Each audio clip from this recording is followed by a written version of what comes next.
Bom dia a todos. Gravação hoje de Levítico 19. É um pouco longo esse capítulo, porque tem muitos assuntos aqui que a gente precisa falar. E eu vou chamar de Sede Santos porque eu sou santo. Todos os 10 mandamentos são aqui repetidos. E se Deus os repetiu, quem sou eu para achar que não precisa repetir, né? A palavra tem que ser lida e lembrada todos os dias, porque todos os dias nós a esquecemos ou pecamos contra elas. Então vamos lá. Ordenanças do Senhor para hoje e para sempre. Primeiro, sede santos, porque eu, Senhor, sou santo. Nossa ideia, ou a minha pelo menos, de santo, é bem diferente daquela que eu aprendi. Para mim, os santos eram aqueles que serviram ao Senhor no passado e a quem eu reverenciava ou prestava homenagens na minha ignorância e desconhecimento dessa palavra. Hoje eu sei que cada um de nós que deseja conhecer e observar os mandamentos de Deus tem que ser santo. Esse é o primeiro mandamento: amar ao Senhor e obedecê-lo de todo o coração, alma, corpo e entendimento. Honrar pai e mãe. Já falamos e continuaremos falando, que é o primeiro mandamento com promessa. Depois, não ter deuses de fundição, nem de barro, nem de pedra, nem nada que se assemelhe a homem, mulher, animal, ou peixe, ou anjo. Versículo 4. Ofereça tudo voluntariamente. Você não é obrigado, só é alertado e aconselhado. O sábio ouvirá e obedecerá. Versículo 5.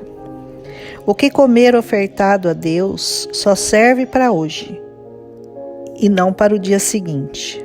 Depois queima-se o que sobra no fogo. Versículo 6. Ou seja, não ache que o que foi orado, lido, jejuado ou louvado hoje serve para a semana ou para 3 dias.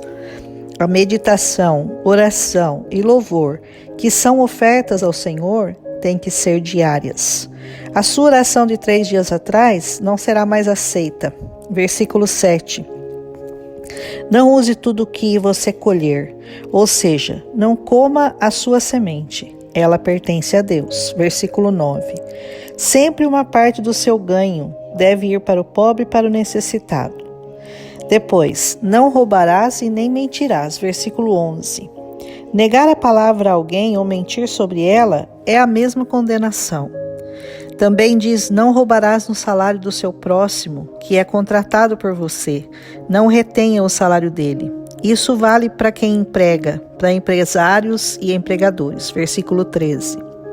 Não amaldiçoe o surdo, nem seja pedra de tropeço ao cego. Isso vale para os surdos e os cegos da palavra de Deus também. A sua vida é exemplo para eles não os fazer tropeçar?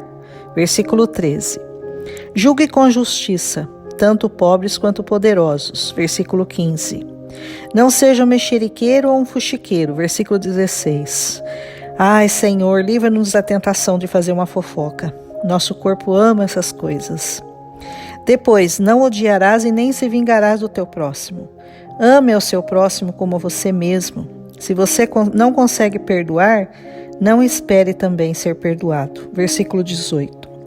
O versículo 19 diz para guardarmos os estatutos e não permitir que o gado se reproduza com uma espécie diferente, e nem semear num campo uma semente misturada, e nem usar vestes misturadas de linho e lã. Eu entendo aqui que nós não devemos nos misturar com descrentes e infiéis, crente com crente, descrente com descrente. Se isso não puder ser evitado, como o caso de alguém da sua casa que não aceitou o Senhor como seu Deus, você pode viver em paz com ele, mas não se misturar a ponto de se contaminar com ele. Por isso o casamento entre um crente e um descrente não funciona. Como diz o nosso pastor, seu sogro vai ser quem? O próprio diabo. Não era permitido deitar-se com uma serva que fosse casada e não tivesse sido resgatada. Ela seria açoitada e ele teria que trazer um sacrifício para o Senhor para expiação do seu pecado. O versículo 23 explica sobre o plantio e a semeadura dos frutos. O Senhor diz para que eles não comessem frutos nos 3 primeiros anos da árvore. No 4º ano, os frutos seriam do Senhor, e só no 5º seria para alimento. Isso tem a ver com o fato de que as frutas não têm um sabor bom nos 3 primeiros anos. Como os frutos pertenciam a Deus, as frutas do 4º ano eram oferecidas, reconhecendo que vieram do Senhor. Seguir essa lei faria aumentar a produção deles. Versículo 25. Deus é sábio em tudo, e eu costumo dizer que a Bíblia ensina sobre tudo. Sobre plantar, sobre colher, sobre viver, sobre morrer, sobre saúde, nutrição, arquitetura, ordem, justiça, leis, maternidade, tudo enfim. Também esse capítulo torna a falar sobre não comer sangue e contra o uso de encantamentos e adivinhações, feiticeiros e espíritos familiares, versículos 26 e 31. Para não fazer corte na carne pelos mortos, como faziam os pagãos, e nem fazer nenhuma marca em nossos corpos, como tatuagens, que também era costume pagão, que mostrava pertencer aquela pessoa a algum tipo de culto, ou era feito para repelir os espíritos dos mortos. Versículo 28. Fala também sobre a prostituição, que deveria ser impedida. Versículo 29.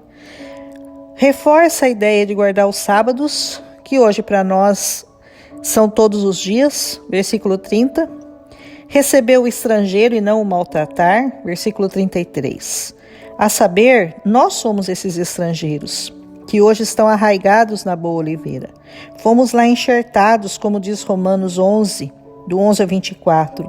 Se alguns ramos foram cortados, e você, sendo oliveira brava, foi enxertado entre os outros, e agora participa da seiva que vem da raiz da oliveira cultivada, não se glorie contra esses ramos. Os ramos foram cortados para que eu fosse enxertado. Termina dizendo esse capítulo sobre pesos justos e balanças justas, ou seja, ser fiel em transações comerciais. A honestidade tem que ser um sinal de um viver sábio. E termina o capítulo dizendo: eu sou o Senhor. Portanto, obedeça-o em todos os seus caminhos e de todo o seu coração. Ame-o, adore-o e louve-o.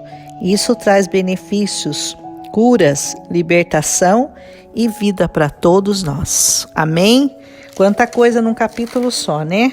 Espero que vocês consigam. É bom dar uma lidinha de novo. Pode ser que eu tenha esquecido alguma outra coisa que fala nesse capítulo. Vocês leiam e meditem nele. Amém? Um abraço.